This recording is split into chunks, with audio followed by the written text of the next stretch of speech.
So before we begin this important ceremony, and there's no ceremony that can be much more important than this, let me provide a brief update on Operation Epic Fury.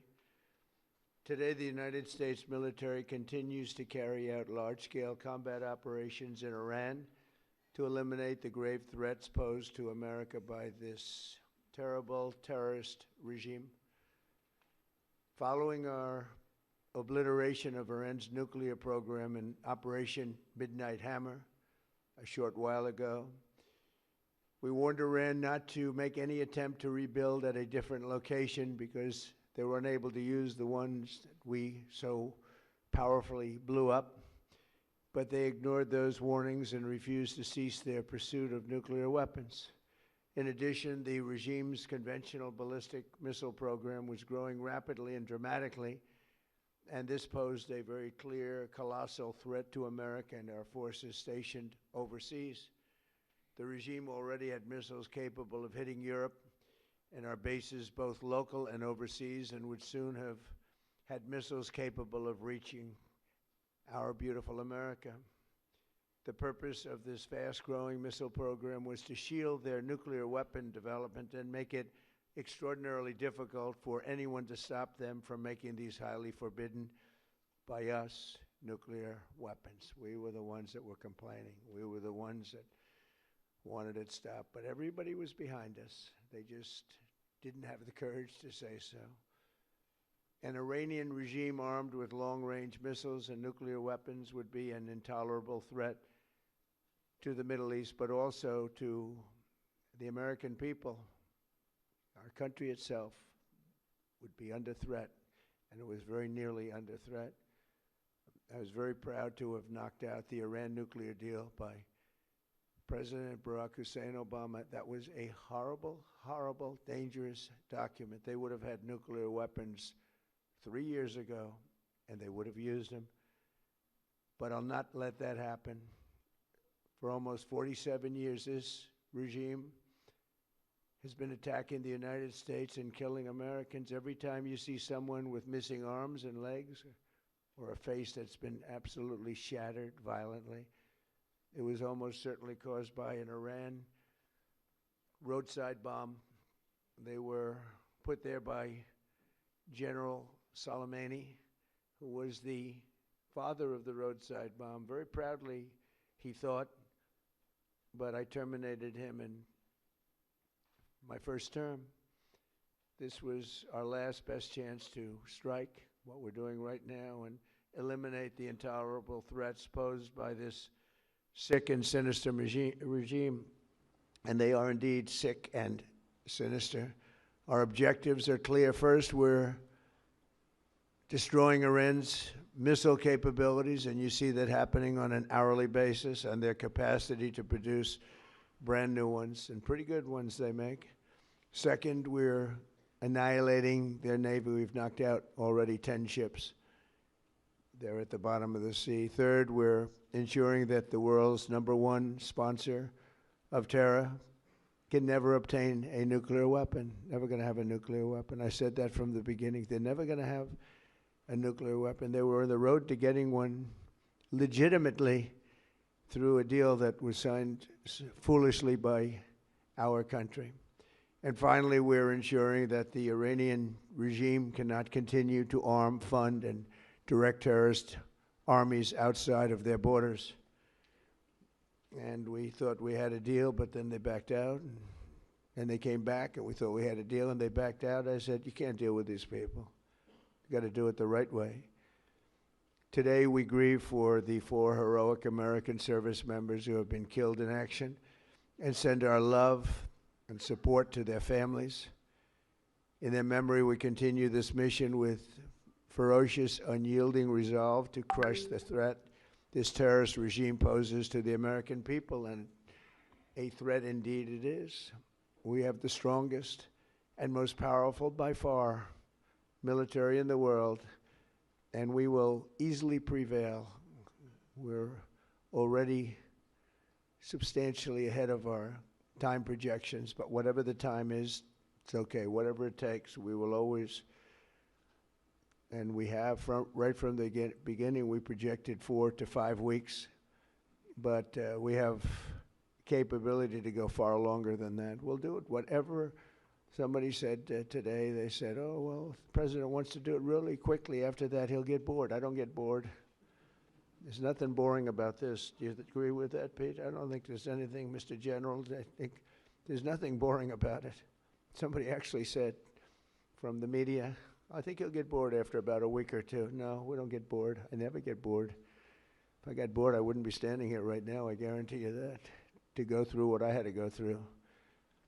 We also projected 4 weeks to terminate the military leadership, and as you know, that was done in about an hour, so we're ahead of schedule there by a lot. But please join me in thanking every American service member who bravely is standing in harm's way. They really are incredible, and I just want to thank you. We have a lot of them right here. Thank you very much. Thank you.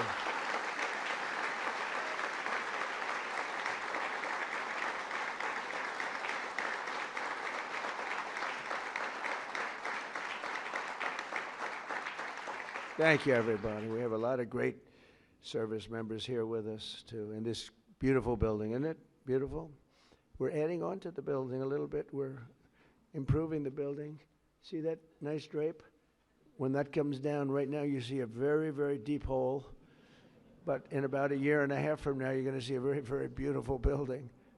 And there's your entrance to it right there. In fact, it looks so nice, I think I'll save money on the doors, because it can't get more beautiful than that. I picked those drapes in my first term. I always like gold, but I think we can save a lot of money. I just saved curtains.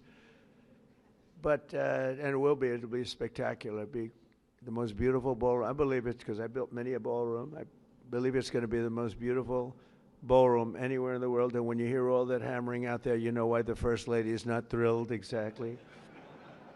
She said, will the pile drivers ever stop? You know, they go from 6 in the morning till 11:30 in the evening. Can you imagine? Here? You know what? To me, that's a beautiful sound. She doesn't like it. I love it. You know what? To me, other than here, because we're donating it, not a penny to the taxpayer. It'll be under budget, ahead of schedule. It'll be $400 million or less. Most people say $400 million or more. No, it'll be less.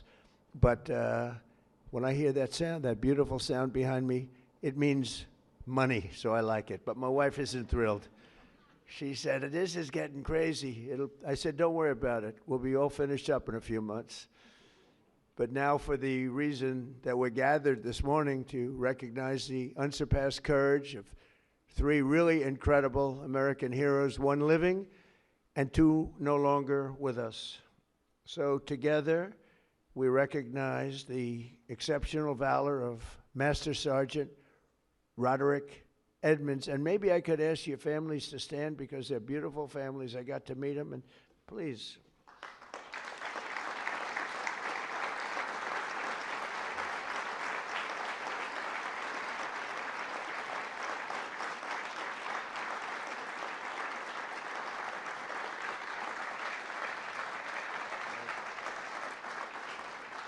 So Staff Sergeant Michael Ollis and Command Sergeant Major Terry Richardson, as they receive our nation's highest military award, the Congressional Medal of Honor.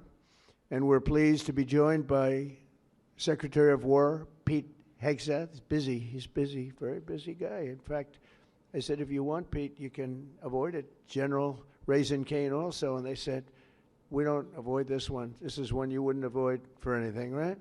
So we appreciate that you're here. Secretary of Veterans Affairs, who's doing an incredible job, Veterans Affairs, Doug Collins. Doug, thank you. You stand up, Doug. You're doing such a good job. 92% approval rating. Chairman of the Joint Chiefs of Staff, General Dan Kane, who's known as Raisin Kane. I liked him when I heard that name, Raisin Kane. I said, if it's true, you're my guy. And it's true. It just turned out it's very true. He's a great guy and a great general. Secretary of the Army, Dan Driscoll, and Army Chief of Staff, Randy George. Thank you. Thank you both, Dan. As well as Senators Tom Cotton, Bill Hagerty. You guys were great on television this weekend, I'll tell you what. Can't have a better representative than both of you. Thank you very much. And Representatives Tim Burchett, Jack Bergman, and Nicole Malliotakis. And we have a few others sitting here, but I'm not going to go through it because we have far more important people to honor today. Oh, we have Tom Homan. I got to at least mention Tom Homan. I would be a stand-up, Tom. What a job. Zero people coming in.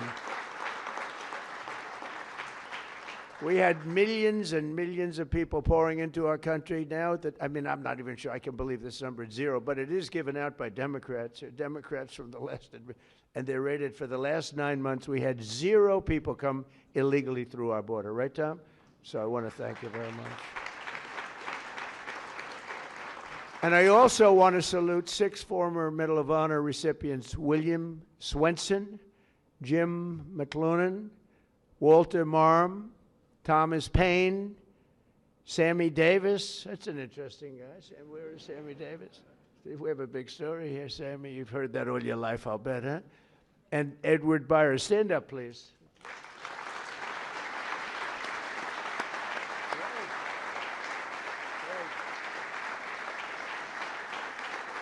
You all look good. We all look good. We remember the ceremonies. All great. It's a great honor. There's no greater. I tried for myself. I've tried numerous times to get one by myself. I keep getting shut down. They say, you can't do it, sir. Bad protocol. Very bad. I would say the worst. But I'm only kidding. You don't have to say I'm only kidding. Otherwise, the press will come out with it, which they actually did once. Donald Trump wants a Congressional Medal of Honor, but he's been shut down. But now you are brave, amazing people. And I want to thank you all. In 1941, Roddy Edmunds of Knoxville, Tennessee, enlisted in the U.S. Army and soon rose to one of the youngest master sergeants in the military. In 1944, he sailed to Europe to fight in World War II, and he was so enthusiastic and young and full of vim and vigor. Roddy soon found himself on the front lines of the Battle of the Bulge. That was a big one. Massively outnumbered by enemy forces, his 1,200 soldier unit fought valiantly until they were completely overrun. The force was massive on the other side, many times the number. After a 4-day death march, one that was covered very well by the history books, through bitter cold, they were put into a German POW camp. Roddy was the top-ranking infantryman in the camp. He was number 1, meaning he was responsible for the lives of his fellow service members. On July 26, 1945, a Nazi SS officer issued an order over the camp loudspeaker, loud and strong. He said that only American Jews were to show up to roll call following this morning. He added, all who disobey this order will be shot immediately. There were more than 200 Jewish American soldiers in the camp, and Roddy knew their separation from the group would mean certain death. So that night he summoned his team and devised a plan. The next morning, all 1,200 American men fell in line together, shoulder to shoulder. Enraged, the Nazi commandant rushed forward, drew his Luger pistol, and pressed the barrel between Sergeant Edmunds' eyes. He barked at Roddy. They cannot all be Jews, he screamed loud and again, and staring straight back into the raging face of evil, Sergeant Edmunds replied fearlessly, we are all Jews here. The Nazi officer lowered his weapon and the soldiers erupted in cheers. With total disregard for his own life, Roddy had saved over 200 of his fellow service members. Their camp was liberated 2 months later. We're honored to be joined today by Roddy's son, Chris. Please stand up as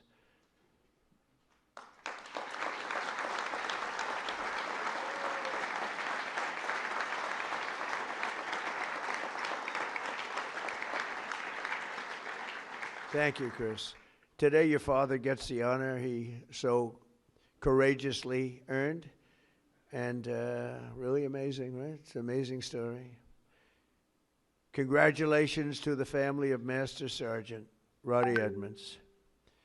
The next two we recognize today served in the 1st Battalion, 28th Infantry Regiment of the 1st Infantry Division, better known as Big Red 1. Do you know about that, Pete? Right? Command Sergeant Major Terry Richardson, we are honored to have you with us.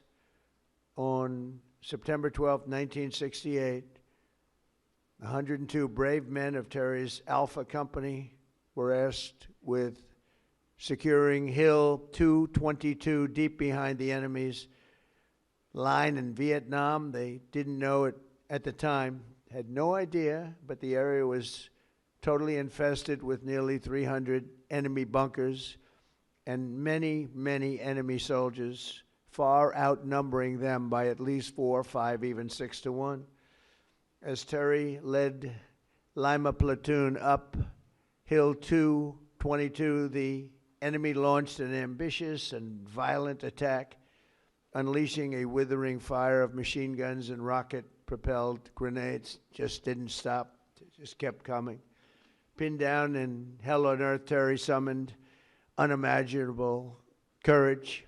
3 times he exposed himself to enemy fire to rescue severely wounded comrades, and 3 times he dragged them back to the group. Terry soon realized that the 82 remaining men had one chance of survival. That was air support. Acting without regard of his own life, he grabbed a radio and charged up Hill 222 alone.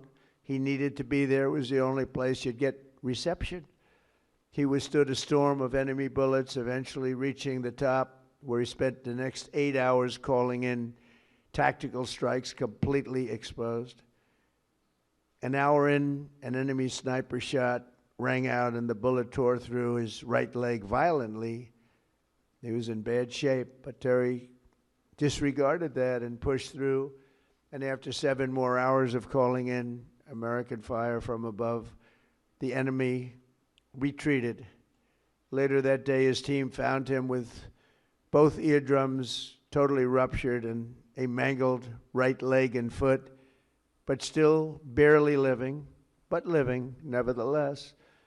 Due to Terry's actions above and beyond the call of duty, 82 men, Alpha Company, survived this battle, including 2 in this room, Norm Meyer and Dave Himmer.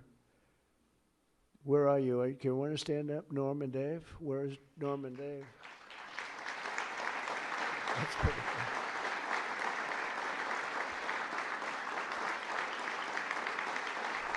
Pretty good.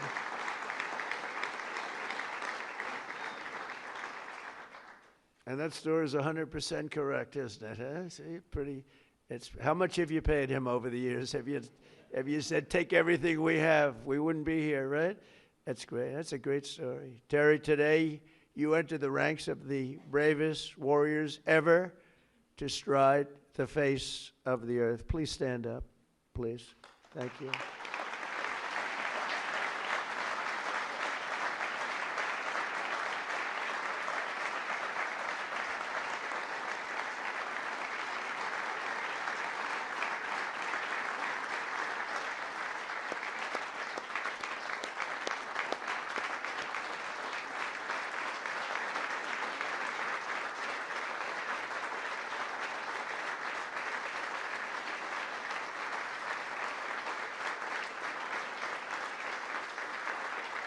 That's great, Terry. That's a great, brave man. I met him back there. He said, he's central casting. Look at him. He looks great. He looks great. You feel like fighting? I think we could take him today. What do you think, Pete? We'll make a little deal with him, as you are a brave man. Finally, we honor one more American soldier, a fallen warrior of wars, and really terror. Staff Sergeant Michael Ollis, born in 1988 on Staten Island. Michael grew up seeing the World Trade Center across the bay. I know Staten Island so well. The people in Staten Island are amazing. After 9/11, Michael enlisted in the Army, and by 24 years old, he was in. He was locked in. He loved it. He wanted it so badly. He was a squad leader serving in Afghanistan with the 2nd Battalion, 22nd Infantry Regiment, 1st Brigade Combat Team of the legendary 10th Mountain Division. On August 28, 2013, terrorists detonated a 400-pound car bomb on the east wall of the forward operating base, Ghazni, ripping open a 60-foot wide breach into a compound that housed NATO coalition forces, a lot of them. 10 Taliban fighters wearing suicide vests swarmed through.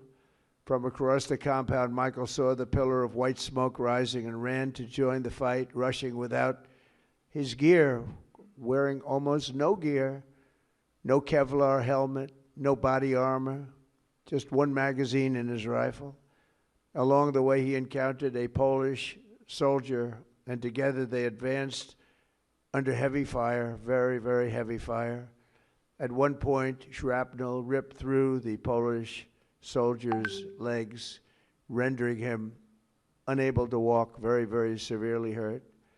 In that chaos of gunfire, explosions, and charred human remains, a terrorist insurgent appeared, rounding a corner with his suicide vest, fully armed, and you could see it. It was going to happen.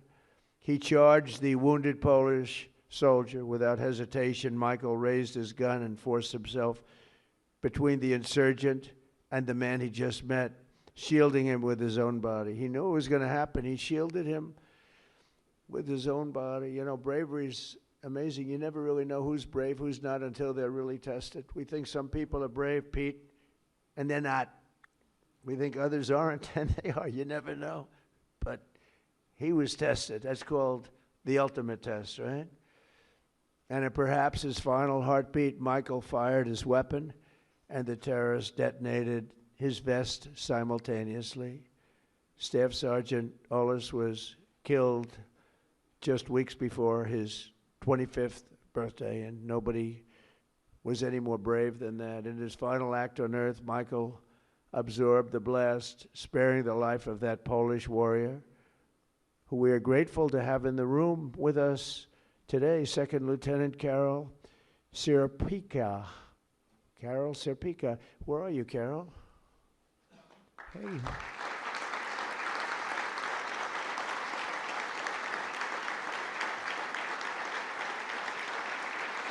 Would you like to come up?